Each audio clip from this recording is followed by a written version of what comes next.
How long has it been since we've had a Marvel movie in theaters? Good grief. It's fair to say that while Marvel was on track to dominate the next decade with more of their content, they've been put on hold because of, well, you know. Last year at San Diego Comic Con, Kevin Feige came out on stage and announced the entirety of their Phase 4, and it was surprising, it was explosive, and it was just exciting. It was exciting to see that Marvel is not only basking in their glory, but they're also ready with another plan in place for the next three phases and beyond. Now, we don't know when the MCU will return, or any other new releases for that matter, but as we wait, I still wanted to take a look at the future of Marvel and share my thoughts on each upcoming project in Phase 4. I'll be doing a small anticipation rating, which will just be a number out of 10 that will generally show how excited I am for that particular movie or show. Also, if this video gets a lot of support, then I will be making a similar sort of video with the Phase 5 projects as well. Also, spoilers, I guess, for the Infinity Saga, just in case it wasn't clear, I will be talking spoilers from the previous 23 MCU films. And also, I'll be talking about the films and shows in the general release order. So if the order seems weird, especially with the Disney Plus shows, just know that I tried to slot them in as best I could with what Feige has announced so far. Alright, now let's get into it. First up is Black Widow, coming out on November 6, 2020. Now, at the time of this video, we should have already gotten Black Widow. So right now we should be talking about the post-credit scenes and how awesome Taskmaster was and how exciting Phase 4 is going to be. Instead, we're left to wait another 5 months for this film, and that's if we're lucky. That being said, my anticipation for the film during this crazy time hasn't really changed much. I think the trailers have done it a huge favor because right after Endgame and right after this film was announced, I was like, great, we're exploring a dead character. And that's not to say I don't like Black Widow. I really think her character's grown a lot in the MCU and I love Johansson in the role. I would have said that about almost every character if they had died and then Marvel announced they were making a prequel about them, because, we'll talk about Vision and Loki in a little bit. Like, if Thor had died and then they were going to make a Thor 4 set between Ultron and Ragnarok, I'd be like, fine, I guess. So that's kind of how I feel about Black Widow. That being said, the trailers look fantastic, and after seeing some of the latest Mission Impossible films, I think that a spy thriller aspect is going to be absolutely crazy good. From what I've seen, we're really going to go in depth with this character, and there's a lot of baggage, and that's really fun. So I think Marvel's done a really great job of building up the suspense as to who the identity of this ability-stealing character is, and I'm really excited to see who he or she is and how they were able to take the Avengers' powers. Seeing this character do moves from Spider-Man, Black Panther, Captain America, Hawkeye, and Black Widow with an Iron Man heads-up display, that has me really intrigued. And also, I've seen all of Stranger Things since this announcement, and now I cannot wait for David Harbour's Red Guardian. And also, side note, Stranger Things Season 4, can it be released soon? Please? Hopefully. Anyways, yeah. Am I over the moon about this movie? Not necessarily, but am I excited? Absolutely. So, I'll say my anticipation rating for this film is an 8.5 out of 10. Alright, let's move on to the Falcon and the Winter Soldier, coming sometime.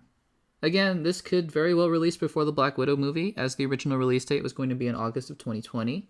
But with the show going in for reshoots in late July, I just can't see this happening anymore. So, I'll tentatively put this here. I have a suspicion that it's going to release in either late November or early December, though, after The Mandalorian Season 2, but that's just a guess. Anyways, am I excited for the show? Yeah, mildly so, I think. I think what's holding me back is that I'm not entirely familiar with the directors of the show, and also the showrunner, Malcolm Spellman. I'd hope for some more grounded Winter Soldier-style action, but we really haven't seen a lot from the little footage that we've been shown, so I don't really know what to expect.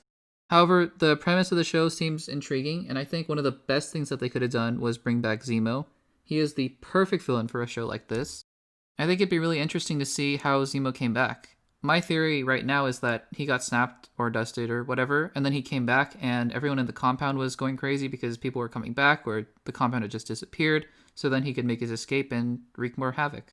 Anyways, the introduction of Wyatt Russell as US agent is super intriguing, and I think the idea of a government trying to make another Captain America while Sam Wilson wrestles with the mantle that Steve Rogers gave him is actually a really good angle to take.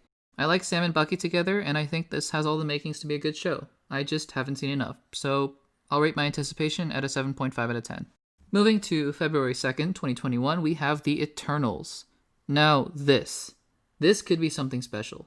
From what I've heard about the film, it's like Game of Thrones kind of meets the MCU meets Lord of the Rings. Something like that. I think this is another Guardians of the Galaxy kind of film, and it's going to be super interesting to see how this film pans out. It has an all-star cast with Angelina Jolie, Kumail Nanjiani, Richard Madden, Kit Harington, Selma Hayek. I mean, What would be cooler than seeing those immortal beings weave their way into the tapestry of the MCU as we know it? Again, the only thing I have to say is that I don't know enough about the movie to be super excited. From all accounts, and from people who have seen footage, the film looks like it's going to be epic, and that pumps me up. I'm just excited to see a really fantasy sort of aspect come to the MCU, which I guess the first Thor tried to do, but now the MCU can really enhance it. So I'll rate my anticipation an 8.75 out of 10. I'm going to skip over WandaVision and Loki for now, which would have slotted in here normally, and you'll see why later on in this video. So the next film up is Shang-Chi and the Legend of the Ten Rings, coming May 7th, 2021. When this film was announced, I only had a cautious optimism about the film. First of all, the real Mandarin. I always wondered what Kevin Feige really thought of the fake one, and I guess he knows enough now to bring the real one into the MCU, which is super exciting. But since the San Diego Comic-Con announcement, I actually watched all 4 seasons of Kim's Convenience, which stars Simu Liu, who is the star of Shang-Chi. And now I'm actually really excited. Simu Liu may not be an Oscar-caliber actor, but what he is an MCU actor. He has wit, he has charm, and he looks like he's physically capable of playing the part. And when I saw him on that show, I knew immediately that Marvel had picked the right guy for this role. Awkwafina being there is also a great addition, as she was brilliant in the recent film The Farewell. And speaking of awards caliber, the director of this film, Destin Daniel Cretton, just recently directed the Michael B. Jordan film Just Mercy, and that has me super excited to see what he's going to do with this movie. That being said, martial arts films were never really my cup of tea. Not saying that I hate them, I just never really gravitated towards them either. So, aside from the cast, crew, and the Mandarin, I don't really know how excited I am. I really like the inclusion of the Ten Rings. I think that's an interesting angle to explore. But for now, I don't know. I'm hoping it's not going to be like Iron Fist, and I guess that's all I can hope for. So for now, until new footage comes out, I'll rate my anticipation at a 6.75 out of 10. Let's head back to television for a second with a couple shows that I have no idea when they're releasing. First up is What If? I'm going to admit right now, I wish this was live action. I know how absolutely impractical that is on a budgetary level, I know, but I just think it would be so cool to see Chadwick Boseman play Star-Lord in live action. But for now, the voices and animation will have to do. I think the premise of the show is really interesting, and I think Disney Plus and the animation medium are a great place for them to do it. I think the ideas presented so far of Peggy getting the serum, T'Challa being Star-Lord, they sound super fun. They're already working on a season 2, I think, and I'd be really interested to see a multi-episode arc of what if the other half of the MCU does it instead, but one can only hope. So, while this really won't impact the MCU that much, I'm still very much excited for it. It'll be a nice breath of fresh air, I think, as the MCU ramps up once again into full gear, and so I'll rate this at an 8 out of 10. The other show that we really don't know when it's coming out in Phase 4 is Hawkeye. Now, this show has been mired in controversy lately, but it looks like the show is back on track with Jeremy Renner. And while I absolutely love Hawkeye as a supporting player, I'm not entirely sure about him as a lead. Although, after seeing him as Ronan, I think my excitement did go up, as Feige confirmed they will explore his time as Ronan, and I think that's really cool. Him training Kate Bishop, though, I don't know. I have mixed feelings about that. Like, yeah, I get it, passing the torch and all, but it just doesn't feel like a Hawkeye show and more like a here's a new Avengers show. They could pull it off beautifully, though, and I have no doubt that it'll be a fun show. I'm just a little iffy on that aspect, so for now, I'll rate this at a 6 out of 10. Let's get back to some films, though, shall we? On November 5th, 2021, we're getting our third MCU Spider-Man film. And we have Tom Holland to thank for saving the character from leaving Marvel, because if he did, my heart would have literally broken. This character has done absolutely nothing but good for the MCU and Sony, and they should know that. The way that Marvel has handled this character has been unbelievable. Look at all the films that he's been in. Civil War, Homecoming, Infinity War, Endgame, and Far From Home. I mean, just look at that. And it's not like he just happens to be in the good films. His 2 solo films have also been unbelievably good. Tom Holland as Peter Parker is the perfect blend between Parker and Spider-Man, and this character has just been amazing. So, Spider-Man 3. Do we know anything about it? Absolutely not. I mean, there are rumors that Kraven is the villain and maybe some Osborns, which I would love to see. But regardless, yeah, anything with this version of Spider-Man, I'm in. Also, what's up with Vulture being in Morbius? By the way, I think Morbius looks insanely good, but that's a whole different story. I won't give it a 10 because I just don't think that's possible, but come on. 9.9. What more can I say? Let's talk about the 4th Thor film, Thor: Love and Thunder, coming February 11th, 2022. After seeing the first Thor film, I would have never thought that he would have been the only core Avenger to get a 4th film, but here we are. And look, Taika Waititi has my trust now. After Jojo Rabbit, the finale of Mandalorian, and Thor Ragnarok, I'm just gonna give him my trust. I worry a little that he's going a little too crazy, trying to stuff a little too much in this film.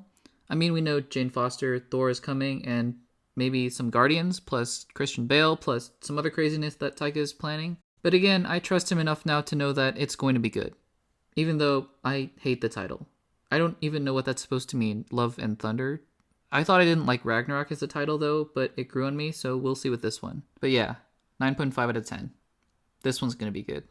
Alright, before we head on to the last film of Phase 4, I'm going to slot in the 2 Phase 4 shows that I haven't talked about yet. Feige has said specifically that both of them will lead directly into the final Phase 4 film, and I have no doubt that they still will. I think it's too late in the process for them to change that. That's why I believe that they're going to release closer to this final film than perhaps they originally would have. So, let's talk about WandaVision. Call me crazy, but I am really, really excited for the show. I think this has the potential to be my favorite MCU anything in Phase 4. I don't know why, because it looks like it's going to be absolutely nuts, but I mean, Darcy Lewis, Jimmy Woo, and Monica Rambeau, plus Vision's back, plus Evan Peters, who played Quicksilver in the X-Men films, maybe appearing as maybe Quicksilver, plus sitcoms?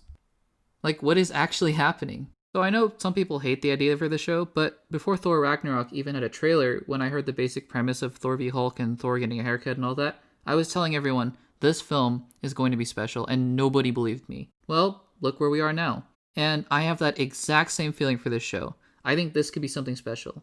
I may eat my words later, but I don't know, I'm just excited. Elizabeth Olsen and Paul Bettany are back, and from the limited footage we've seen, it's just going to be insane, with dimension bending, reality hopping, the couple having twin sons. I mean, it's just, sign me up. 9.75 out of 10. The other show that Feige said would tie in directly to the final Phase 4 film is Loki. I mean, we all love Loki, everyone loves Loki. So, we're all going to love this show. I have no doubt about that. My only hesitation is that he's dead. And he's died and come back at least 3 separate times. And yes, I know this isn't the Infinity War Loki, but still it just feels like they've gone there one too many times, maybe? I mean, maybe that's just me. I love more Loki, but how much Loki can you Loki before you really cheapen the sacrifice in Infinity War? But the idea that it's going to be kind of like Eternals, in which Loki will be hopping through time, messing with different real-world events, that's super interesting to me. And of course, Hiddleston as Loki is always awesome. So, while I may not be as inspired with this concept as I am with WandaVision, anything with Loki is going to be good. 9 out of 10. Rounding out Phase 4, releasing on March 4th, 2022, is Doctor Strange in the Multiverse of Madness. What a brilliant title. Absolutely brilliant. This is the best title that they've ever come up with. It says it all. And who wouldn't be excited for a Doctor Strange Scarlet Witch team-up? Or maybe she's going to be the villain, which I think would be even more exciting. I absolutely love that idea. Now, would I have liked Scott Derrickson to return as the director? Absolutely. While I don't necessarily like horror, and Feige has promised that it will be more horror than other MCU films, I loved the first Doctor Strange film so much that I'd be willing to see his take on the multiverse. That being said, once he stepped down, I proposed 2 names that I thought would be great replacements, being Guillermo del Toro and James Wan. And before anyone mentions Aquaman, James Gunn is doing both Suicide Squad and Guardian, so it would have been fine. They both have horror backgrounds, but have also directed successful big-budget films before. And then Marvel pulled the rug out from under me entirely, and they got Sam Raimi, who not only has a horror background, but has also directed 2 of the most successful comic book films of all time. Sold. I'm sold. If you're going to bring in anyone else, this is it. This is it. So, yeah, my anticipation went up immediately after it dipped down a little bit. And in hindsight, this does feel more like the ending of a phase. What I thought was odd was that Marvel was ending Phase 4 with Thor 4. But now they're ending it with Doctor Strange 2, and I really think this makes so much more sense because I do believe the next saga will be something like the Multiverse Saga, and I'm here for it. How do you go even bigger than an Infinity Saga? You expand to the multiverse. This film's going to be amazing, and I can't wait. I'm so absolutely excited for this, and I'm going to rate it at a 9.75 out of 10. Now, I know that there are some MCU projects that have been confirmed and announced, and some might even be in Phase 4 now that the plans have shifted, including Ant-Man 3, Black Panther 2, Captain Marvel 2, Moon Knight, Fantastic Four, and so many more. So, if you guys want to see another video where I talk about Phase 5 and where I think Marvel is going to be going in the future, let me know in the comments down below. I'd love to do that video and maybe make some predictions as to what other films will be coming in the MCU soon. Thanks for watching. Make sure to subscribe and hit the like button below to support the channel. If you want to see that Phase 5 video, again, let me know in the comments. Be sure to check out my description for more content and check out some other videos on the channel that are on the screen right now. Thanks for watching, and I'll see you in the next one.